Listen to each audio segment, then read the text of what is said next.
বন্ধুরা এখনের সময়ে মনস্টার ভার্সের সবথেকে বিশালাকার মনস্টারের নাম হলো টাইটান সিমু। কিন্তু আপনাদেরকে যদি জিজ্ঞাসা করা হয় সবথেকে শক্তিশালী গডজিলা কোনটি, তখন আপনাদের উত্তর হবে গডজিলা আর্ট। বন্ধুরা কি হবে যদি মনস্টার ভার্সেস টাইটান সিমুর সাথে সবথেকে বিশালাকার গডজিলা অর্থাৎ গডজিলা আর্থের সাথে যদি তার লড়াই হয়? টাইটান সিমু পিঙ্ক গডজিলার থেকেও অনেকটা বেশি পরিমাণে শক্তিশালী, কিন্তু গডজিলা আর্থের সামনে টাইটান সিমু কতটা বেশি পরিমাণে শক্তিশালী এটাই জানবো আজকের এই ভিডিওর মাধ্যমে। বন্ধুরা আজকের এই ভিডিওটা অনেকটাই বেশি পরিমাণে ইন্টারেস্টিং হতে চলেছে, তাই ভিডিওটাকে শেষ পর্যন্ত দেখতে ভুলবেন না। বন্ধুরা ভিডিওটাকে শুরু করার আগে আমি আপনাদেরকে বলে দিই যে আপনারা যদি এই চ্যানেলে নতুন এসে থাকেন তাহলে চ্যানেলটাকে সাবস্ক্রাইব করবেন এবং ভিডিওটা ভালো লাগলে লাইক করতেও বলবেন না। গডজিলা আর্থ হলো একটি ডিফারেন্ট টাইপের মনস্টার আমাদের লেজেন্ডারি গডজিলার থেকে। গডজিলাকে আমরা সব থেকে প্রথমে দেখতে পেয়েছিলাম 2017-তে আসা গডজিলা প্ল্যানেট অফ দ্য মনস্টারের মধ্যে, এবং এর পরবর্তী অ্যানিমেটেড মুভির মধ্যেও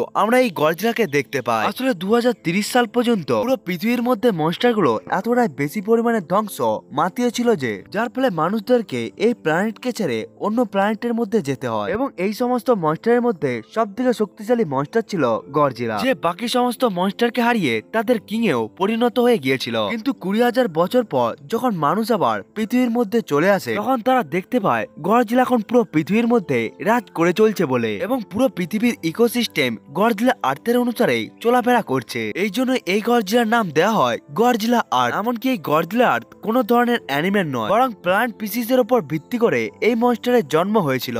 গডজিলা আর্থকে দেখতে অনেকটাই লেজেন্ডারি গডজিলার মতোই, কিন্তু গডজিলা আর্থ অনেকটাই বেশি পরিমাণে অফেন্সিভ হয়ে থাকে। অর্থাৎ গডজিলা যদি কোনো প্রকার লড়াইকে দেখতে পায় তখনই সে একেবারে অ্যাটাক করে দেয়, যার ফলে মনস্টারটি মানুষদের জীবনকে একেবারে খারাপ করে রেখে দিয়েছিল। এমনকি গডজিলা 20,000 বছর ধরে নিজেকে ইভলভ করার পর তার শক্তি আরো অনেক বেশি গুণ বেড়ে গিয়েছিল। এই গডজিলার অ্যাটমিক ব্রেথ পুরো একটি শহরকে ধ্বংস করে দিয়েছিল, যেটি হলো লস অ্যাঞ্জেলেস। এমনকি গডজিলার অ্যাটমিক ব্রেথটি গোরথ অ্যাস্টেরয়েডকেও একেবারে ধ্বংস করে দিয়েছিল, যেটি পৃথিবীর উপর পড়লে পুরো পৃথিবীকে একেবারে ধ্বংস করে দিতে পারত।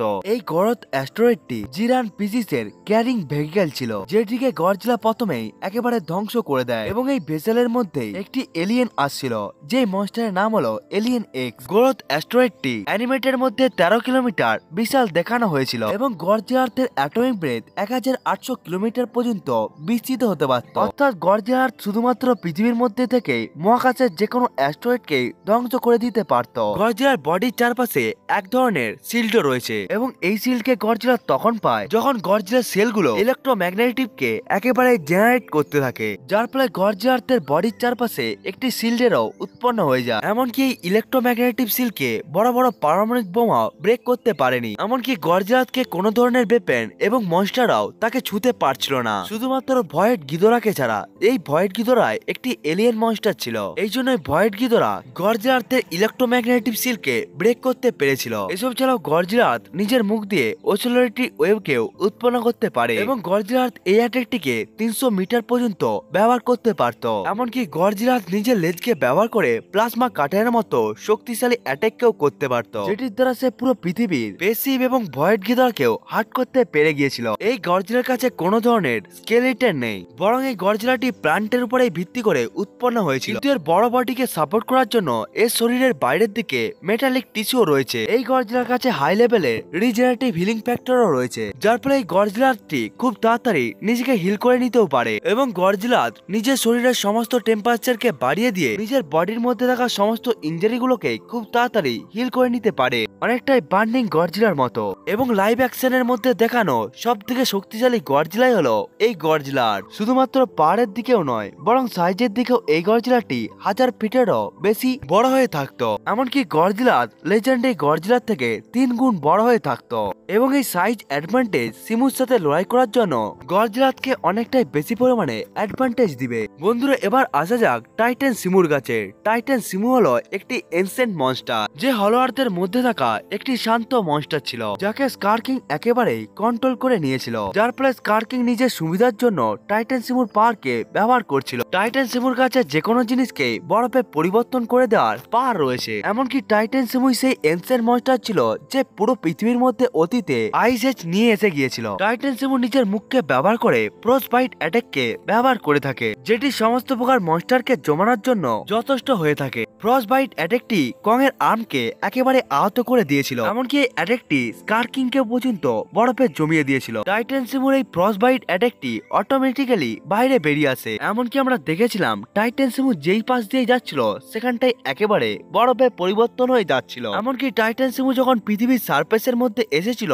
তখন পুরো সমুদ্রের একটি অংশই বরফে পরিবর্তন হয়ে গিয়েছিল। এর সাথে সাথে টাইটান সিমু ফিজিক্যালি অনেকটা বেশি পরিমাণে শক্তিশালী, যে গডজিলা এবং কংকে একাই টক্কর দিতে পারছিল। এবং এখানে টাইটান সিমু ভুলভাবে নিজের পাওয়ারকেও ব্যবহার করছিল না। সিমু গডজিলার মতো মনস্টারকে বড় বড় বিল্ডিং এর উপর তুলে মারছিল এবং সিমু কংকে একটি অ্যাটাক করে নকআউট পর্যন্ত করে দিয়েছিল। মুভির মধ্যে টাইটান সিমু সাইজকে দেখানো হয়েছিল 532 ফিট এবং এই মনস্টারের ওজন প্রায় 2 লক্ষ টনের মতো, অর্থাৎ টাইটান সিমুর ওজন লেজেন্ডারি গডজিলার ওজনের থেকে দুগুণ হয়ে থাকে। এবার আসা যাক এই দুটো মনস্টারের মধ্যে কে বেশি পরিমাণে পাওয়ারফুল। আমরা যদি সাইজ গিয়ে দেখি তাহলে দূর দূর থেকে আমরা দেখতে পাবো গডজিলা আর টাইটান সিমুর থেকে সাইজে অনেকটাই বিশাল। টাইটান সিমুর থেকে গডজিলা আকারে দুগুণ বড়। যেখানে টাইটান সিমুর সাইজ হলো 532 ফিট, সেখানে গডজিলার উচ্চতা হলো 1000 ফিট। কিন্তু একটি লড়াইয়ের মধ্যে সাইজই শুধুমাত্র ম্যাটার করে না। আপনারা তো সবাই ছোট প্যাকেট বড় ধামাকা এটাকে তো শুনেই থাকবে। আসলে সিমু ওইটি।